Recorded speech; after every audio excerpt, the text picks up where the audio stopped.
یو شمېر مخالفینو یو ځل بیا په انلاین بڼه له طالبانو سره خپل مخالفت څرګند کړی، خو د دغو تحرکاتو تمرکز تر ډیره پر سیاسي پیغامونو او لفظي ګواښونو ورټوله ده.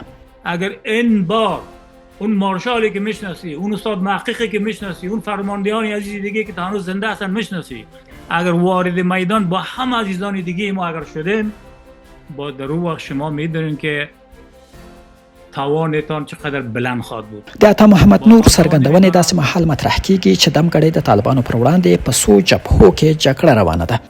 هممهاله یو شمېر مخالفې څېرې په ټولنیزو شبکو کې هم د طالبانو پر وړاندې له توندې ژبې کار اخیستی دی. د دغو پیغامونو ګډ محور د واک د انحصار ردول او د افغانستان د سیاسي وضعیت د بدلون غوښتنه ده. بل لور ته طالبان بیا الله هم پر خپل دریځ ټینګار کوي. په 10 کاله په افغانستان کې چې زموږ په یاد کېږي یا تاریخ ګورو، په افغانستان کې داسې حاکم نظام نه دی راغلی. د طالبانو د بهرنیو چارو وزیر امیر خان متقي هم د مخالفانو په اړه ډیر سپک نظر لري. داسې دغسې یو څو لوچګان راولاړېږي او د یو اسلامي نظام په خلاف غږ پورته کوي، د په تاریخ کې نه نتیجه ورکړې ده او نه بیا ورکړي، دې ته د څوک زړه نه ښه کوي. اوس افغانستان یو ځل بیا د هر اړخیزې کورنۍ جګړې د بیرته راګرځېدو له اندېښنې سره مخ دی. طالبان د خپل واک پر دوام ټینګار کوي او مخالفان یې وایي چمتو دي چې بیرته میدان ته راودانګي.